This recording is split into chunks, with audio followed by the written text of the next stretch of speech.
আসসালামু আলাইকুম রহমতুল্লাহ। ক্ষেত্রে বন্ধুরা, আজকে আমরা শিখব এইচএসসি ফাইন্যান্স ফার্স্ট পেপারের অষ্টম অধ্যায় মূলধন বাজেটিং এবং বিনিয়োগ সিদ্ধান্ত। এই অধ্যায়টির সৃজনশীল কোশ্চেনগুলো, সৃজনশীল কোশ্চেনের ক এবং খ মার্কের যে কোশ্চেনগুলো হয়, অর্থাৎ জ্ঞানমূলক এবং অনুধাবনমূলক যে কোশ্চেনগুলো হয়, সেগুলো কিন্তু পূর্বে দেওয়া হয়েছিল। এখন শুধুমাত্র সৃজনশীলের গ এবং ঘতে যে কোশ্চেনগুলো থাকবে, অর্থাৎ 3 এবং 4 মার্কের যে কোশ্চেনগুলো থাকবে, সেইগুলোই আমরা শিখবো এই সৃজনশীলে। আমরা 1 নাম্বারটা শুরু করতেছি।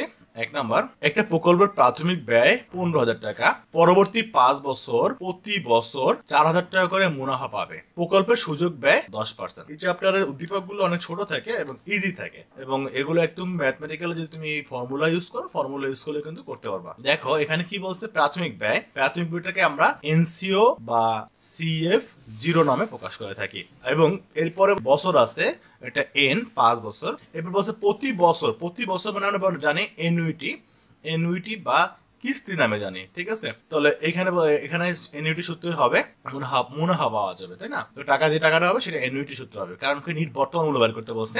এই অধ্যায়ে যে নিট বর্তমান মূল্যকে বের করি, সেটা দুইটা ফরম্যাট ইউজ করা হয়, হয় এনুইটি সূত্র হবে অথবা মিশ্র যে সূত্রগুলো আছে সেগুলো হবে। আমরা যে করছিলাম, টাইম ভ্যালু অধ্যায় করছিলাম, তোমরা যারা তৃতীয় অধ্যায় করে আসছো তাদের জন্য কিন্তু নিট বর্তমান মূল্য নির্ণয় করাটা অনেক সহজ, কারণ ওইখানে তোমরা কিন্তু নিট বর্তমান মূল্য 3টা সিস্টেম বের করছো, আর এখানে মাত্র 2টা সিস্টেম বের করতেছো। তো ওই অধ্যায়ের ম্যাথ আর এইখানের এই নিট বর্তমান মূল্য ম্যাথ সেম, একই। তাহলে প্রথমে বলছে যে প্রকল্পটি নিট বর্তমান মূল্য নির্ণয় করো। আমরা নিট বর্তমান মূল্য নির্ণয় করবো।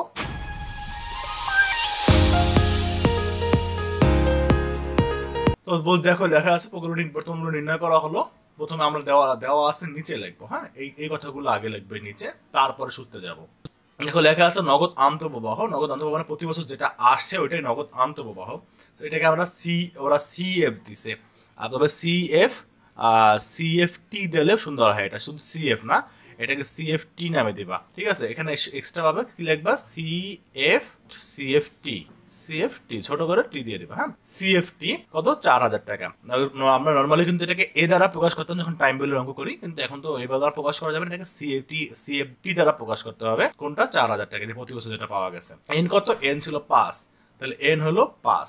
তারপরে কি পাইছিলাম আমরা, পাইছিলাম যে প্রাথমিক বিনিয়োগ বা প্রাথমিক বিনিয়োগটাকে আমরা এখানে CF0 দিয়ে প্রকাশ করে, তাহলে CF0 কত আছে, 15,000। তারপরে কি ছিল, তারপরে ছিল সুযোগ ব্যয়। সুযোগ ব্যয়কে আমরা এখানে মূলধন ব্যয় বা সুযোগ ব্যয় এটাকে কে দ্বারা প্রকাশ করি, 10%। 10%কে আমরা আবার লিখে নিতে পারি, বা 0. কত, 0.1 বা 10, ঠিক আছে। কারণ এটাকে 10 দিয়ে 10কে মানে এই 10%কে আমরা প্রথমে 10 তারপরে ভাগ 100 দিব, তাহলে 0.10। এবার আমরা নিট বর্তমান মূল্য সূত্র প্রয়োগ করবো। এনপিভি, নিট বর্তমান মূল্য মানে এনপিভি সমান আমরা আগে লিখে নেবো, যদি আমরা জানি এনপিভি সমান এই সূত্রটা লিখে নেব। সূত্রটা কিন্তু চেঞ্জ করবো না, সবাই এই সূত্রটাই লিখবা, এখানে কোনো সংখ্যা চেঞ্জ করো না। এখানে টি লেখে নাই, তুমি সিএফটি দিয়ে দেও, হ্যাঁ, সিএফটি। এটাকে শুধু চেঞ্জ করে দাও, এখানে লেখা হচ্ছে সিএফ কি টি। ওকে, তো সিএফটি কত, সিএফটি ছিল আমাদের 4,000, বসে দিলাম 4,000। তারপরে সূত্রের ওয়ান এগুলো উপর থেকে বসলো। এখানে এই কে এর মান কত, কে এর মান হলো 0.10 বসাইলাম। এন এর মান কত, এন এর মান 5 বসাইলাম। এবং নিচে কেজ কত, কে ছিল সেম 0.10 বা 0.1। এবং CF0 মানে প্রাথমিক বিনিয়োগ কত ছিল, প্রাথমিক বিনিয়োগ ছিল 15,000। তো এই সূত্রটা কিন্তু এতটুকু কিন্তু টাইম ভ্যালুর সাথে মিল, এইখান থেকে এই পর্যন্ত টাইম ভ্যালুর সাথে মিল সূত্র। শুধু এই অংশটুকু হচ্ছে এক্সট্রা, মানে বর্তমান মূল্য থেকে যদি আমরা প্রাথমিক বিনিয়োগ বাদ দিই, তাহলে সেটা নিট বর্তমান মূল্য হয়। তো এখানে শুধু সংকেতটা চেঞ্জ হয়েছিল, বলছিলাম সিএফটির জায়গায় আমরা যখন টাইম ভ্যালুর অঙ্ক করি, তখন আমরা এখানে লিখি এ, এখানে কে এর জায়গায় লিখি আই, এখানে কে এর জায়গায় আই, আর সব সেম থাকে। আর এখানে শুধু এক্সট্রা পাবে CF0। ওকে, এবার আমরা ক্যালকুলেশন করব। ক্যালকুলেশন 4,000 বসে দিলাম গুণে এই অংশটুকু ক্যালকুলেশন করব। তো প্রথমে কি করবো, এতটুকু যোগ করবা, এতটুকু যোগ করে কত হয়, 1 প্লাস 0.10, তাহলে আমাদের আসে 1.1। দেন এর উপরে পাওয়ার, এর উপর কি দেবা, পাওয়ার দেবে, এই যে চিহ্নটা দিবা, এই চিহ্নটা দিবা কত, 5, চিহ্ন দিয়ে 5 দাও, তাহলে আসে আমাদের 1.61051। দেন এটাকে কি করতে হবে, 1 ভাগ অ্যান্সার সমান অবশ্যই সাইন্টিফিক ক্যালকুলেটর থেকে, তাহলে আসে 0.620921 এরকম আসে। তুমি কিন্তু ওই লাইনটা করতে পারো, হ্যাঁ, ওরা একদম শর্টকাট করে ফেলছে, তুমি আরো 2-1টা লাইন ভাঙাইতে পারো, তাহলে বেটার হবে। এতটুকুর কাজ শেষ হয়ে গেল, এতটুকু কাজ শেষ। এবার 1 মাইনাস অ্যান্সার সমান তাহলে আছে 0.379078 এরকম আসে। দেন একে ভাগ করো, ব্যয় ভাগ কত, এতটুকু যদি শেষ হয়ে গেছে ভাগ করবো এইটা দিয়ে 0.10, তাহলে আমাদের আসে 3.790786769। এখানে পুরো মানটা বসেছে, পুরো মান বসালে হবে অথবা দশমিকের পরে 5 ডিজিট পর্যন্ত নিতে হবে।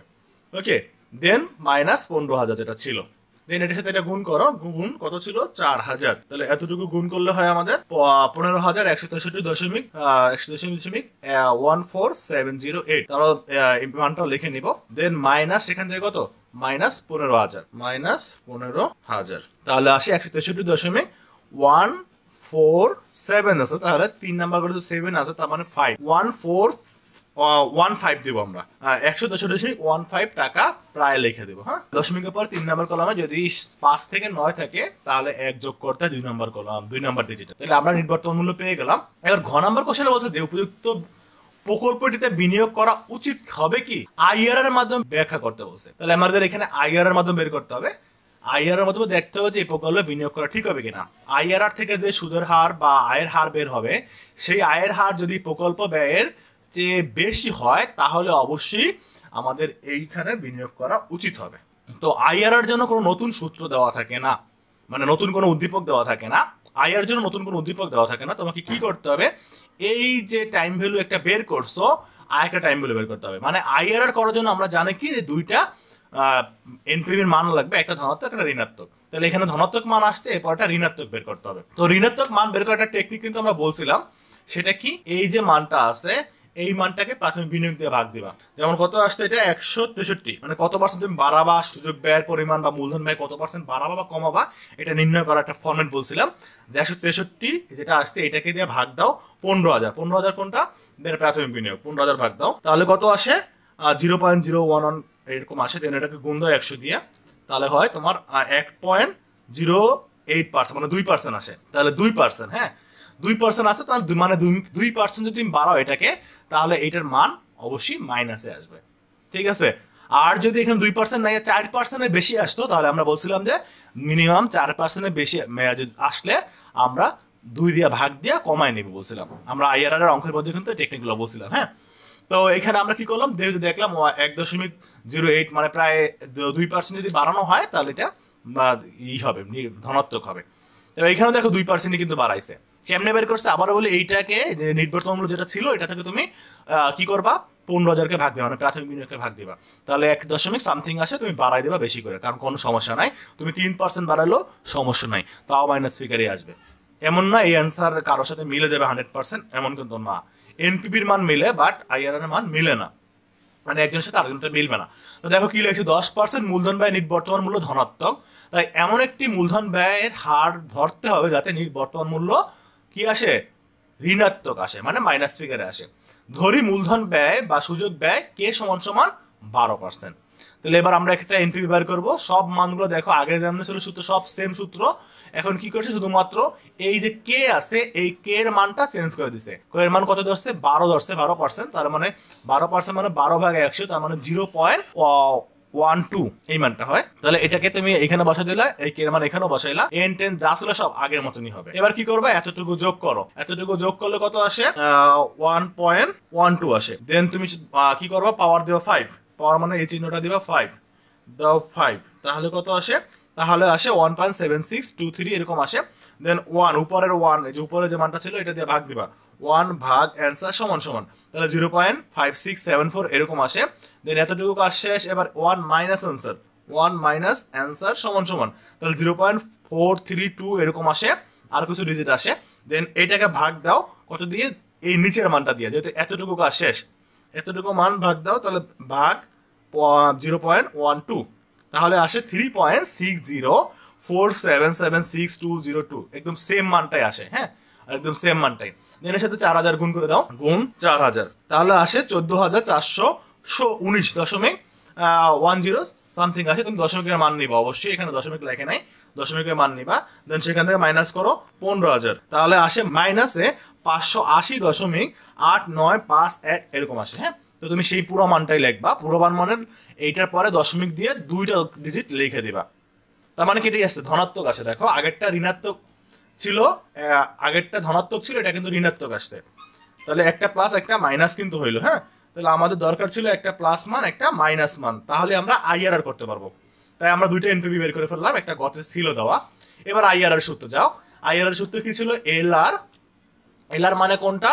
এলআর মানে লোয়ার ডিসকাউন্ট রেট। এলআর মানে ছোট যারা ছিল, কত ছিল? 10% ছিল এই অঙ্কের মধ্যে। তাহলে সেটা 10% লিখে দিলাম। এলআর 10%, এলআর 10% বসাই দিলাম। NPV of LR, NPV of LR মানে এই 10% যে এটা করছি এইটার যে এনপিভিটা ছিল সেটা এনপিভি ছিল 163। আমার দশমিকে ছিল, দশমিকে নেয় নাই, তুমি দশমিকে নিয়ে দিবে। হ্যাঁ, তারপরে কি বলছে? এনপিভি অফ এলআর নিচে, তাহলে এখানে এনপিভি অফ এলআর এই সেমটাই বসলো।